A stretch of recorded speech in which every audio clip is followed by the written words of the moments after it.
The nausea hit me somewhere between exit 47 and the rest stop we never reached. Not the gentle, polite kind that sends you quietly to the bathroom. This was a wave that started in my stomach and traveled upward like something was trying to escape, and no amount of swallowing or window cracking was going to stop it. "Pull over," I said. My husband kept driving. "I need you to pull over, now, please." He exhaled through his nose, that specific exhale I'd learned to read over 4 years of marriage, the one that meant you're being inconvenient, and moved to the shoulder without a word. I barely got the door open in time. I crouched on the gravel beside Interstate 70, somewhere in the middle of Kansas, with my hand pressed flat against the asphalt to keep myself from tipping sideways. The wind out there is something else. It doesn't stop. It just keeps going, indifferent, like the land itself doesn't notice you're there. My eyes were watering. My knees hurt. I could hear the semi-trucks passing maybe 40 feet to my left, each one sending a pressure wave through the air that made my hair whip across my face. I'd been sick like this every morning for 3 weeks. My doctor called it hyperemesis. My mother-in-law called it dramatic. She was in the back seat. I could feel her watching me through the window the way you feel a camera on you. That specific awareness. She didn't say anything. She didn't need to. I took a few slow breaths. The gravel smelled like diesel and dry earth. I straightened up carefully, one hand on the car door, and looked at my husband through the glass. He was on his phone. Not calling anyone, just scrolling. I got back in the car. Nobody spoke. We drove. We were heading to his aunt's place in Colorado. A long weekend, his aunt's birthday, a family thing I'd agreed to months ago before I understood what the first trimester was going to do to my body.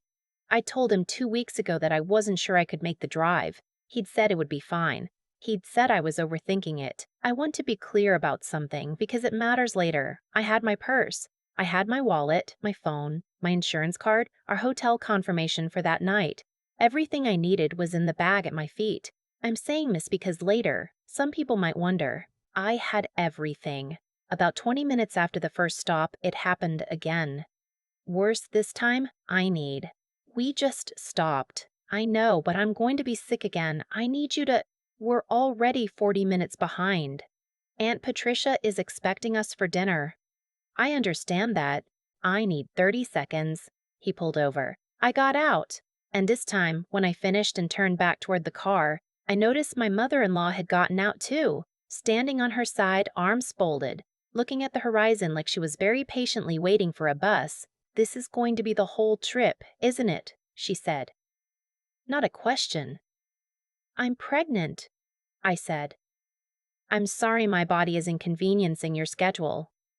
She made a sound, the specific sound women make when they want you to know they think you're being ridiculous, but they're choosing not to say so directly. We got back in the car. I don't know exactly when I fell asleep. I think the combination of exhaustion and the Zofran I'd taken finally caught up with me. One moment, I was watching the flat Kansas horizon, and the next, I was waking up to stillness and the sound of wind and the absence of engine noise. I was alone in the car. The car was parked at a gas station. Not a major stop, one of those single-pump places that looks like it hasn't been updated since 1994, with a hand-painted sign and a dumpster around the side. The kind of stop you only make if something goes wrong. I sat up. Looked around, checked my phone, 2:17 p.m. We'd stopped the last time around 12:40. My husband was not in the gas station. My mother-in-law was not in the gas station. I could see through the glass door. One teenager at the register, a wall of refrigerators, nobody I recognized. I got out of the car. The air was hot and smelled like cut grass and exhaust. I walked to the gas station door, went in, asked the kid at the register if he'd seen 2 people, a man my age and an older woman. He looked up from his phone. "The SUV? Yeah, they left like 10 minutes ago." I stood there. "You okay?" he said. I didn't answer right away. I was doing the kind of math that doesn't feel like math. It feels like the floor dropping out from underneath you. My phone was in my hand. My purse was, I checked, still in the car. Still there. Okay. Okay. I went back outside. The SUV was gone. I checked my phone again, like maybe I'd misread the screen. Still 217. Still Kansas. Still alone. I called my husband. It rang 4 times and went to voicemail. I called again. Voicemail. I texted, "Where are you?" "I'm still at the gas station." I sat down on the curb in front of the gas station and I looked out at the road and I thought, with extraordinary calm, he is not coming back. I want to explain what extraordinary calm means here, because it wasn't peace. It wasn't acceptance. It was the kind of calm that happens when something is so far outside what you expected that your brain just goes quiet for a minute, like a computer that's been asked to do something it wasn't programmed for. It stalls, it processes, and then, eventually, it starts running a different program. The different program, in my case, was practical. I was in a gas station in rural Kansas. I was 11 weeks pregnant.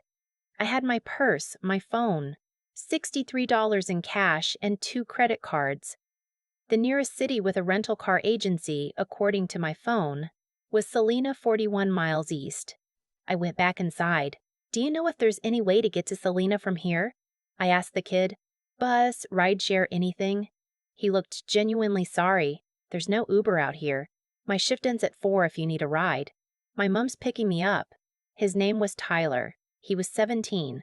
His mother drove a Subaru Outback with a cracked taillight, and she didn't ask me a single question about why I needed to get to Salina. She just said, "Of course, honey, buckle up." Like giving a stranger a 40-minute ride was the most natural thing in the world. She dropped me at the Enterprise in Salina. I paid for the compact with my credit card. I sat in the parking lot for a few minutes before I started the engine. My husband still had not called back. He had, however, read my texts. The little "read" NIDA stamp appeared under each one. I thought about that for a moment. Then I started driving. By the time I was back on I-70 heading west, back home, not forward to Colorado, I had processed enough to feel things. The calm had cracked somewhere around Ellsworth, and what was underneath it was not sadness, not yet. It was a specific, clear-eyed anger. The kind that doesn't make you cry. The kind that makes you very, very focused. My husband had left me at a gas station in the middle of Kansas while I was asleep. I was pregnant with his child. His mother had been in the car, and neither of them had called. My phone buzzed somewhere outside of Hayes. I glanced at the screen at a red light. It was him. I let it ring. Then I called my best friend. She's been my closest friend since college, and she's also, because the universe occasionally hands you exactly what you need, a family law attorney in Denver. I told her everything, as calmly as I could, while driving through the wind. She was quiet for a moment when I finished. "Drive home," she said. "Don't stop. When you get there, go in, lock the bedroom, and don't touch anything. I'll meet you there tomorrow morning." "He might be there," I said. "Let him be there," she said. "It's your house, too." She was already thinking 3 moves ahead. I didn't fully understand that yet. I just drove. I got home at 11:48 p.m. The house was dark. His car wasn't in the driveway. I let myself in with my key, the one I always kept on my keyring, separate from the ones in my purse, attached to a little enamel pin my sister gave me years ago. I walked through the house and turned on exactly one lamp in the kitchen, and I stood there for a minute just looking at the space. 4 years of marriage lived in this house. His baseball caps on the hooks by the garage. My coffee mugs arranged by color. The ultrasound photo on the refrigerator, held up by a magnet from a vacation we took before everything changed. I took the ultrasound off the refrigerator and set it on the counter. Then I went to the guest room, the one we'd been slowly converting, painting a soft yellow, assembling furniture from boxes on weekends. And I locked the door and lay down on the daybed and closed my eyes. I didn't sleep much, but I stayed. He came home at 2:30 in the morning. I heard his key in the lock. I heard him moving through the house, checking rooms. I heard him stop outside the guest room door. "I know you're in there," he said. I didn't answer. "We need to talk about this," I said through the door. "There's nothing to talk about tonight. I'll see you in the morning." A long pause. Then, "You can't just lock yourself in there." I just did, I said. Good night. I heard him stand there for another 30 seconds. Then I heard him walk away. My best friend arrived at 9 the next morning with coffee, a legal pad, and an expression I'd never seen on her face outside of the courtroom. She brought her colleague too, a family attorney who handled asset division, which my best friend did not. Two women at my kitchen table with their laptops open, while my husband sat across from them, looking like he was slowly understanding he had made a very significant miscalculation. He had prepared a speech. I could tell. There was a cadence to the way he started talking, a certain practiced quality. He said that he knew it looked bad. He said that his mother had suggested they keep driving because I'd been sick so many times and she thought the rest would do me good. He said he'd try to call. My best friend looked up from her legal pad. When? She said. What? When did you try to call? Because my client's call log shows she attempted to reach you twice within 10 minutes of waking up at that gas station. Your calls to her appear she tilted her phone. Here. At 6:14 p.m., that's nearly 4 hours later. He didn't have an answer for that. She set her phone down. Here's what we're going to do. I want to be careful here, because this is the part where I could let myself get carried away with the satisfaction of it. And there was satisfaction. I won't pretend otherwise. But it's not the part of the story I want to emphasize, because the satisfaction is not the point. The point is what I learned. I had more than he thought I did. Not just legally, emotionally. I had a clarity about what I would and would not accept that I hadn't known was there until the moment I woke up alone in an empty car in Kansas and felt, underneath the fear, something that felt almost like relief. Like I'd been waiting for permission to leave. And he had handed it to me. We owned the house jointly. My name was on the mortgage, had been from the beginning, because my credit score was better and my income at the time was more stable. My best friend's colleague was very good at her job. My husband's name was not on my retirement account or my savings from before the marriage, which I had kept separate on the advice of my father, who said once, quietly, at the kitchen table the night before my wedding, "Keep something that's yours, just in case." I thought it was cynical at the time. I was 28 and in love. My father, it turns out, knew some things. The divorce took 8 months. He contested it at first. He had a lawyer, too. Someone his mother found, and there were some months that were very hard and very expensive and required me to be steadier than I felt. My best friend got me through most of it. My sister got me through the rest. I took unpaid leave from work for the last month of my pregnancy. My daughter was born on a Thursday in March, 6 pounds 11 ounces, with a full head of dark hair and an opinion about everything from the first minute. My mother brought a casserole. My sister brought flowers. My best friend brought paperwork finalizing the settlement, which she slipped into the gift bag with the baby clothes, and which I signed in the hospital bed at 2 in the morning while my daughter slept on my chest. I kept the house. I kept my savings. I kept the ultrasound photo, which is now framed on my daughter's dresser next to a picture of the two of us from her first birthday. There's a moment people always ask about. When I tell this story, they want to know what I said to him, what the one thing was, the line that ended it, that made the jaws drop. Here it is. A few weeks after that night, when he was still at the house, sometimes picking up his things in shifts, supervised by his lawyer, he caught me in the kitchen. He'd clearly been working up to something. "I made a mistake," he said. "I know that. But you're not exactly easy to be married to, and if you just—" I poured my coffee, let him finish. "Maybe we could work on this because of the baby, because—" I turned around. "I woke up alone at a gas station in Kansas," I said. "I was pregnant. You had my phone number. You chose not to call for 4 hours." He started to say something. "I'm not angry," I said, which was mostly true by that point. "But I want you to understand something.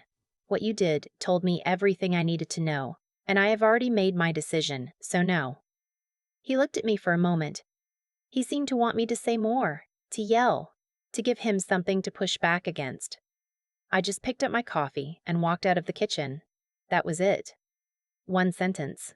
I have already made my decision. His mother called me twice that week to tell me I was making a mistake, that I was being irrational, that leading a marriage over one bad moment was something I would regret. I didn't answer either call. My daughter is 14 months old now. She takes about 7 steps before she falls, and then she gets up and tries again, every time with a look on her face like falling is just a thing that happens and she has places to be. I think about that a lot. I found a good daycare 2 miles from my office. I have a routinely boring, deeply ordinary life: work, groceries, bath time, stories before bed. Some evenings I eat cereal standing at the counter because I don't have the energy to cook a real meal, and I don't apologize to anyone for that. On Friday nights, my sister comes over and we watch something bad on TV, and my daughter falls asleep in her lap, and those are some of the best hours of my week. I am not who I was at that gas station. I'm not more bitter or more guarded or more broken, which I think is what people expect when they hear how it ended. I'm just more certain. Certain about what I deserve, certain about what I'll accept, certain about what I'll accept, certain about what I'm capable of. My father was right. Keep something that's yours. Turns out, the most important thing I kept was myself. I've thought a lot about what actually happened that day on I-70, not the logistics of it, the rental car, the drive home, the paperwork. I mean what happened underneath all of that, the thing that nobody asks about when they hear this story. Because here's what I know now. He didn't make one bad decision at that gas station. He made 100 small ones before it. Every time I said I wasn't feeling well and he exhaled through his nose, every time his mother said something dismissive and he looked out the window instead of saying anything, every time I bent myself into a smaller shape to keep the peace. Those weren't separate moments. They were a pattern. And patterns, if you follow them long enough, always arrive somewhere. Where they arrived was a gravel lot in the middle of Kansas, with me crouching next to a rental Corolla trying not to fall apart, and him, 4 hours later, finally deciding to call. I don't think he's a monster. I think he was someone who had learned, over a long time, that there were no real consequences for treating me like I was secondary, and I had taught him that, not on purpose. But I had. That's the part that took me a while to sit with, the part where I have to be honest about my own role in it.